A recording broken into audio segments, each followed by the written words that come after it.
Good morning and welcome back to our news bulletin, coming to you live from Warsaw. I'm Saria Strzemska. A Russian shadow fleet vessel was spotted making suspicious maneuvers near underwater cables between Poland and Sweden on Wednesday, prompting a swift response from the Polish Navy. Minister of Defense Władysław Kosiniak-Kamysz has called an urgent meeting in Gdynia, attended also by Poland's Prime Minister. Our reporter Ovidiusz Nicia is on the ground. Good morning, Ovidiusz, good to see you. So what is the latest update on the issue? What do we know thus far?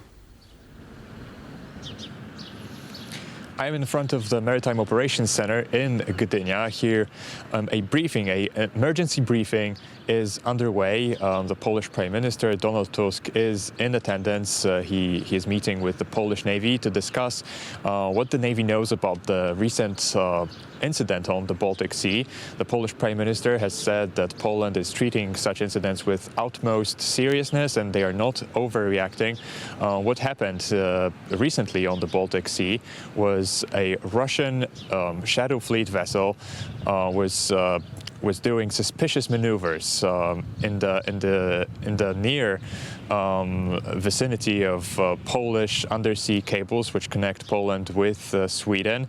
The Polish Navy immediately spotted the danger and also sent an airplane which successfully deterred this shadow fleet vessel. After that, an emergency briefing was called. Here we have also the Deputy Minister of Defense, Cezary Tomczyk, in attendance, and the Polish authorities are treating this with utmost seriousness, and they are saying that more such incidents are expected to happen, as recently the Polish Foreign Minister has said that the Baltic Sea is now the most dangerous sea in the world, and more such incidents are expected. Thank you, Ovidiusz, much appreciated. Ovidiusz Nicia reporting from Gdynia, and of course we'll be going back to Ovidiusz this morning for the latest updates. Germany is deploying troops on NATO's eastern flank. German Chancellor Friedrich Merz and Defense Minister Boris Pistorius are visiting Lithuania today to take part in the inauguration of Germany's 45th Armored Brigade, also known as the Lithuania Brigade. As months go by, more and more disruptions linked to Russian vessels are being reported in the Baltic. This marks Germany's first permanent foreign troops deployment since World War II. Merz and Pistorius will hold a press briefing and attend the ceremony inaugurating the brigade. The formation was officially activated in the Lithuanian capital Vilnius in early April of 2025. Currently, only the brigade, staff and initial support units have been deployed. But by the end of this year, 500 German soldiers are expected to be on the ground. The goal of the effort is to deploy some 5,000 German troops in the country. The German defense minister previously spoke on the deployment of the brigade in Lithuania, saying it's, quote, a strong signal to our partners and a clear sign to any potential adversary. Construction work on the base for the German brigade began in August of last year.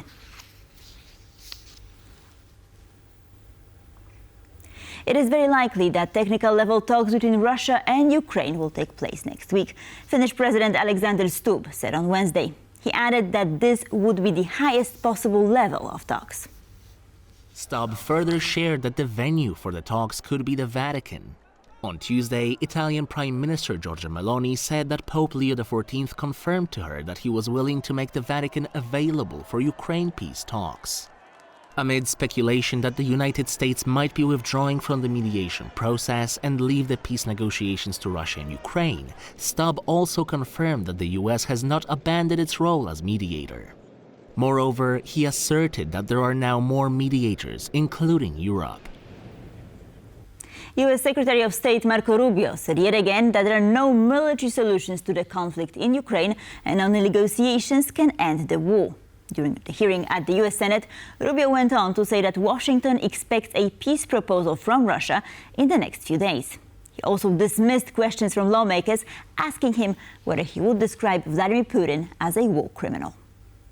The president's goal is to end it. In order to end this war has no military solution.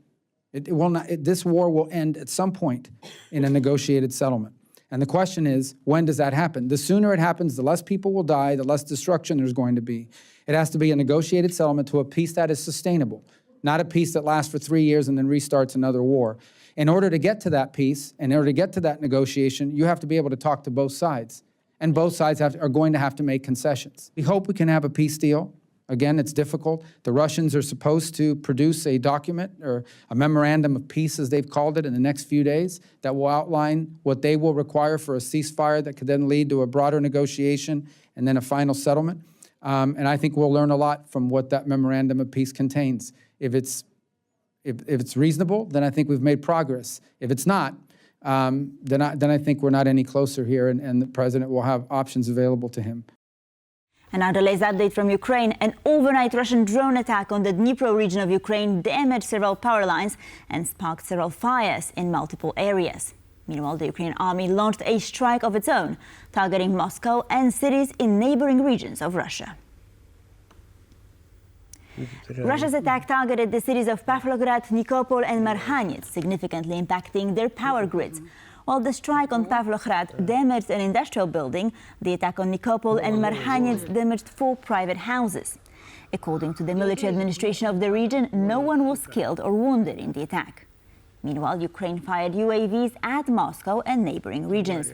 Russian social media has been flooded with footage of people in Moscow and neighboring Tula hiding from incoming drones. In response to the attack, authorities in Moscow suspended air traffic at the Sheremetyevo, Vnukovo, Domodyedovo and Zhukovsky airports.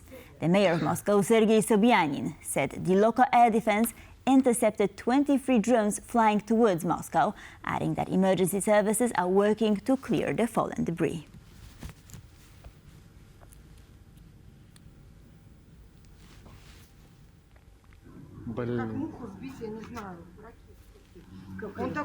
During his nightly address, Ukrainian President Volodymyr Zelensky reported that Kyiv is preparing for a prisoner exchange.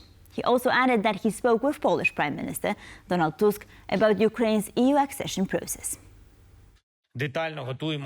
We are thoroughly preparing for the negotiation process regarding Ukraine's EU accession. On our side, everything is ready to make the first steps.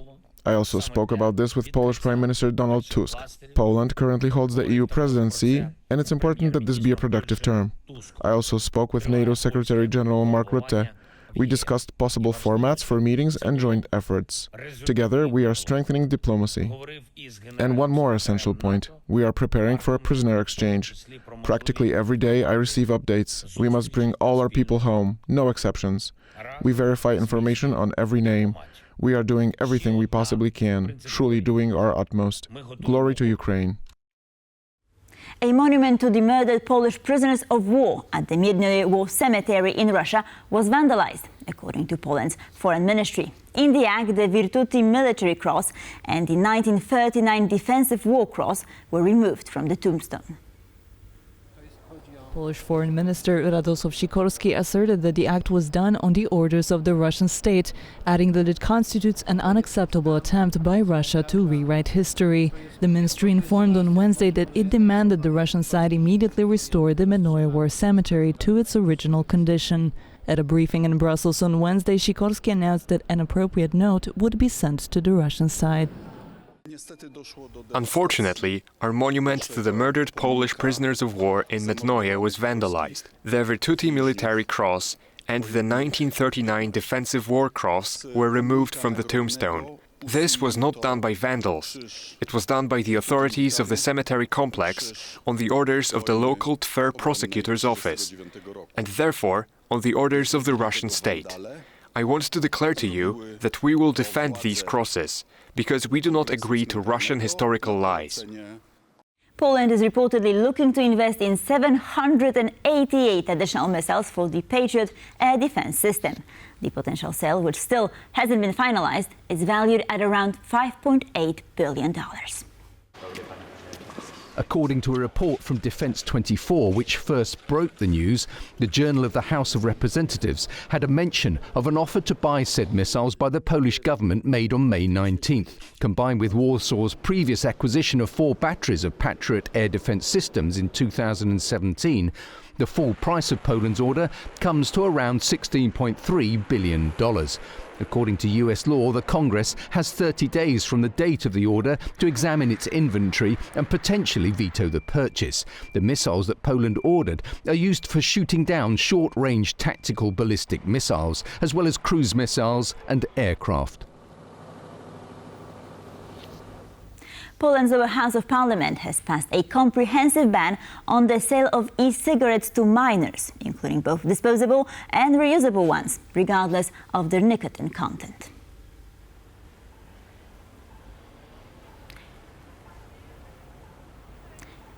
Wednesday's vote on the bill saw an overwhelming majority of 417 MPs in favour, with only 1 against and 10 abstaining. The bill will now be presented to the Senate and, if passed, to the President to be signed into law. Poland already had laws banning the sale of regular cigarettes to minors, but the legislation had no provisions for new forms of nicotine consumption. The planned ban includes all types of e-cigarettes, including those without nicotine. Now, tragic news from across the Atlantic. 2 Israeli embassy staff members were shot dead outside a Jewish museum in downtown Washington, D.C. The shooting happened at 9 p.m. local time. According to the Metropolitan Police Department, the suspect, Elias Rodriguez, 30 years old, of Chicago, was seen pacing outside the museum before opening fire on a group of 4, killing the couple as a result. According to U.S. Secretary of Homeland Security, the attack appears targeted. The case is being worked on by both local police and the FBI. And now time for some sports news. Tottenham Hotspur emerged victorious in this year's Europa League final in Bilbao. In the final, the London club defeated Manchester United 1-0 and won the €8.6 million prize and a spot in next year's UEFA Champions League. Tottenham Hotspur salvaged their season to claim the club's first trophy since their League Cup victory in 2008. The game was won by just 1 goal when, before the break, Tottenham's Brennan Johnson and Manchester United's Luke Shaw bundled the ball into the net. The final marks the first continental trophy won by the club from North London since 1984. The Europa League victory also vindicated Tottenham's manager Andrzej Postecoglou, who claimed he, quote, always wins a trophy in his second year coaching a club. And that's a wrap for this news update. World Talks with Jonas Lewiński coming up next.